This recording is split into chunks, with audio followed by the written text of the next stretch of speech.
Buenos días, colegas. Mi nombre es José Luis Rivera Zapaille. Soy médico residente de psiquiatría de tercer año, posgrado Universidad Nacional Mayor de San Marcos, en el Hospital Víctor Larco Herrera. El día de hoy les voy a presentar el tema de diagnóstico de la esquizofrenia resistente al tratamiento o también llamada esquizofrenia refractaria. La esquizofrenia es un trastorno mental grave que afecta a más de 21 millones de personas en todo el mundo, lo que representa aproximadamente el 1% de la población mundial, según datos de la OMS. Se caracteriza por presentar episodios psicóticos crónicos o recurrentes, lo cual implica alteraciones del pensamiento, alteración de las percepciones, alteración del afecto, del lenguaje, de la conciencia de sí mismo y de la conducta, lo que devendrá en una disminución de la funcionalidad y la calidad de vida del paciente. La medicación antipsicótica es el tratamiento de primera línea para la esquizofrenia. Los pacientes que no responden adecuadamente a este tratamiento, aproximadamente la tercera parte de estos, es decir, un 30%, deben ser reevaluados para descartar o abordar otras causas además de la falta de respuesta a la medicación. A esto le vamos a llamar la pseudoresistencia.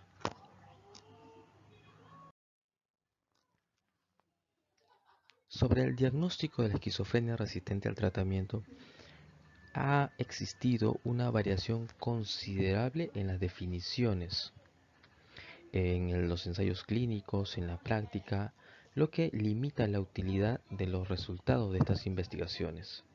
En respuesta a esto, en el año 2017, un panel internacional de expertos, denominado el Grupo de Trabajo de Respuesta al Tratamiento y Resistencia en Psicosis, publicó criterios basados en consenso de expertos.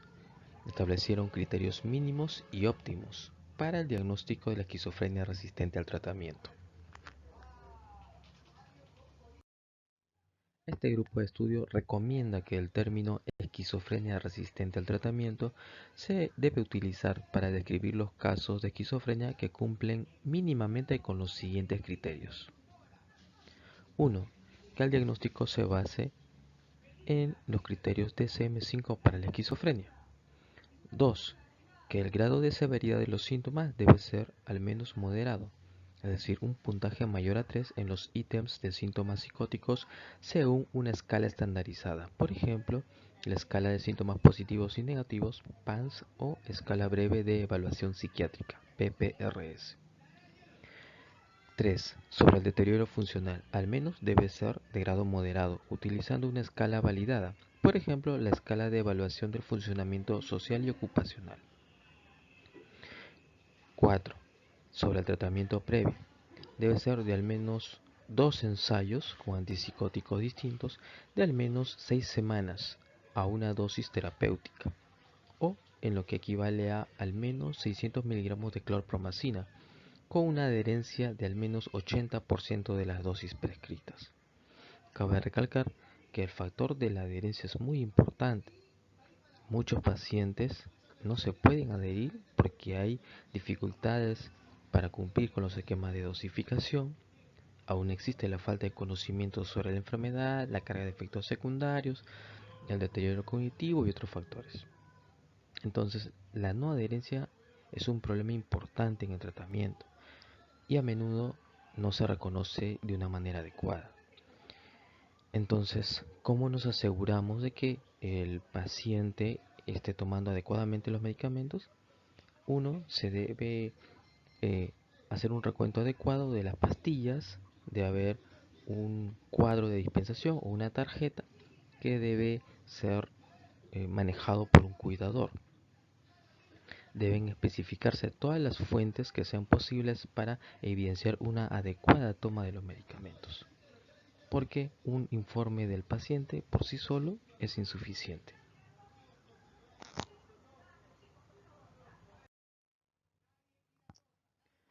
Ante los criterios mínimos antes expuestos, se han añadido 3 criterios más para convertirlos en criterios óptimos, según este grupo de estudio.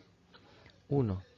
Evaluar prospectivamente la severidad de los síntomas utilizando escalas estandarizadas. confirmando que el paciente no ha mejorado mucho, es decir, que haya una disminución de los síntomas de menos del 20% durante 6 semanas de tratamiento. 2. Uno de los dos ensayos antipsicóticos debe ser un antipsicótico inyectable de acción prolongada, es decir, un antipsicótico de depósito. Y 3. La adherencia a los antipsicóticos debe confirmarse con las concentraciones de al menos 2 antipsicóticos en el plasma y sin notificación previa al paciente. Entonces, cumpliendo estos 3 últimos criterios, estaremos ante un adecuado diagnóstico de esquizofrenia resistente al tratamiento.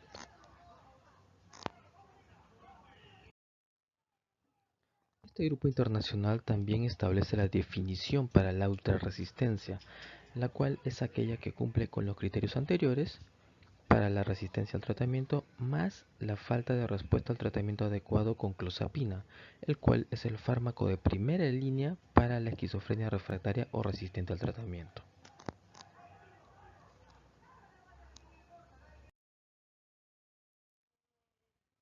A manera de resumen, ¿qué es lo que tenemos que hacer para una evaluación integral del paciente en quien se sospecha una esquizofrenia refractaria? 1. Debemos asegurarnos de que el paciente cumpla con los criterios diagnósticos de esquizofrenia para el DSM-5 o en su defecto de la CIE-10 y que cumpla con los criterios del Grupo Internacional del TRIP, los cuales fueron mencionados en diapositivas anteriores. Tenemos que evaluar la pseudoresistencia, o sea, los factores que no tienen que ver con la falta de respuesta a los medicamentos, que pueden ser condiciones concurrentes como comorbilidades, como el consumo de sustancias psicoactivas, afecciones médicas o otros trastornos mentales. Efectos secundarios de los antipsicóticos, interacciones con otros medicamentos, la falta de adherencia a la medicación. Tenemos que tener en cuenta si se ha optimizado bien el tratamiento con antipsicóticos. Si no le ha ido bien con determinada dosis, valorar el aumento de la dosis del antipsicótico que estaba siendo administrado o, en su defecto, cambiar a otro, ¿no? Optimizar el tratamiento no farmacológico, los desencadenantes y factores estresantes dentro del hogar o en el ambiente comunitario. Las intervenciones psicosociales como la terapia cognitivo-conductual, las intervenciones psicoeducativas familiares, capacitación en habilidades sociales y el tratamiento comunitario asertivo. Entonces, para establecer un diagnóstico definitivo de esquizofrenia refractaria debemos tener en cuenta todos estos aspectos. Recientemente, en el 2020, la Asociación Psiquiátrica Americana publicó la tercera edición de su Guía de Práctica Clínica para el tratamiento de pacientes con esquizofrenia y sugiere tomar en cuenta los criterios establecidos por el grupo de estudio TRIP, los cuales se comentaron en las diapositivas anteriores, y de manera general establecen: para fines clínicos, una definición común es que los síntomas de un paciente no han mostrado respuesta o una respuesta parcial y subóptima a 2 ensayos de medicación antipsicótica de al menos 6 semanas cada uno con una dosis adecuada de medicación. Y algunas definiciones especifican el uso de medicamentos de diferentes clases, por ejemplo, antipsicótico de segunda generación frente a otro de primera generación. ¿Y por qué es importante el diagnóstico adecuado de esquizofrenia resistente al tratamiento? Es importante porque tener en cuenta los pasos para llegar a un diagnóstico adecuado nos permite identificar a un grupo específico de estos pacientes con una etiología probablemente única y particularmente vulnerable. Es importante porque al ayudar más pronto a los individuos con esquizofrenia resistente al tratamiento a obtener un tratamiento eficaz, podremos esperar mejores resultados en su nivel de funcionamiento y la calidad de vida, los cuales son nuestro principal objetivo. El uso constante de este término facilitará la comunicación y la identificación de literatura relevante para fines de investigación y por ende de la búsqueda de mejores estrategias en el tratamiento. Y a modo de palabras finales, controlar la esquizofrenia es un proceso que dura toda la vida y aunque no tiene cura, la condición puede tratarse con medicamentos y terapia. Sin embargo, no todos los pacientes reaccionan favorablemente a los medicamentos actuales. Por ello, la adecuada identificación de un paciente con esquizofrenia resistente al tratamiento nos va a permitir una pronta intervención para procurar la mejora en su calidad de vida.